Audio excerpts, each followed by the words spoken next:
Freedom Soup by Tammy Charles, illustrated by Jacqueline Alcantara. Today is New Year's Day. This year, I get to help make freedom soup. Tigran says I've got a heart made for cooking, and it's time to learn how. Outside, snow is piling, cottony thick.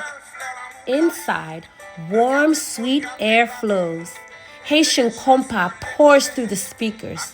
The shake of maracas vibrate down to my toes.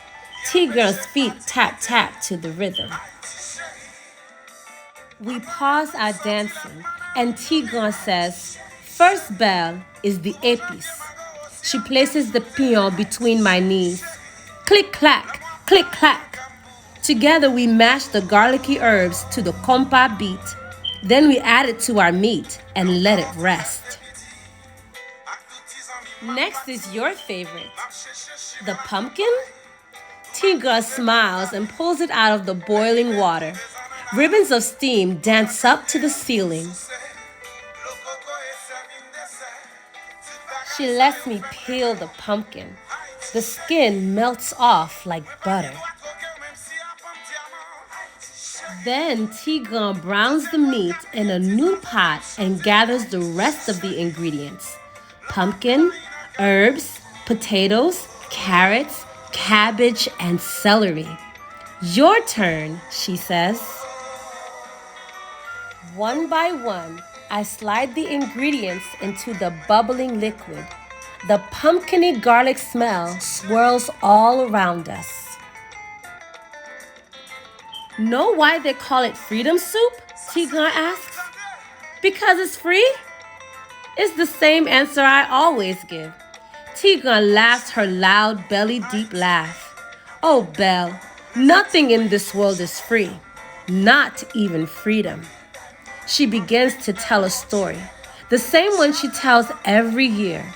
A story of the place she was born, Haiti.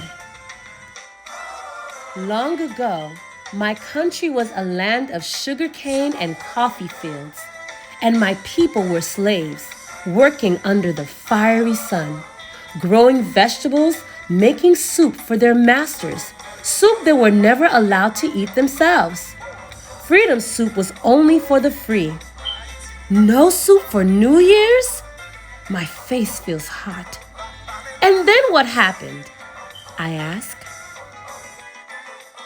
Years passed.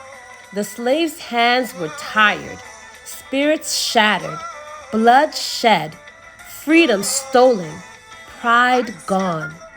Enough was enough. It was time to fight and win back their freedom. The trumpet blares.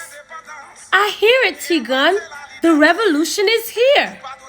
The compa beat drums through my skin. I see them, the fire dancing in their eyes as they fight to take back what's theirs. I see the colors of freedom, the tan streets of Port-au-Prince, covered in brick black chains, kettles of hot yellow soup, a sweet pumpkin-y garlic aroma filling the air.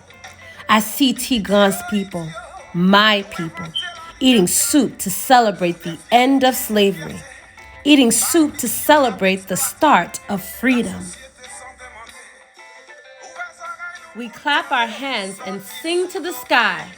Haiti is free. Freedom soup for everyone.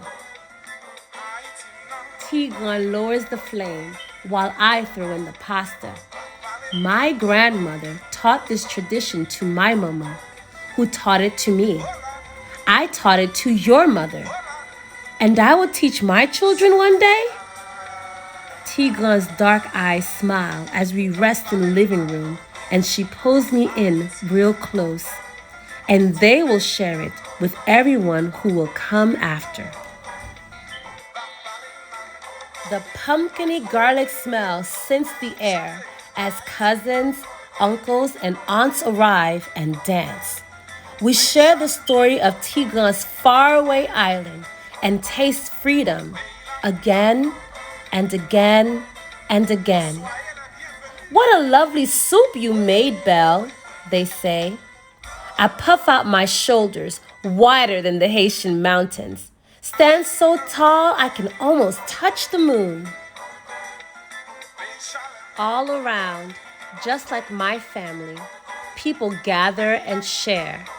In our house, we celebrate until the last drop of soup is gone, gone, gone.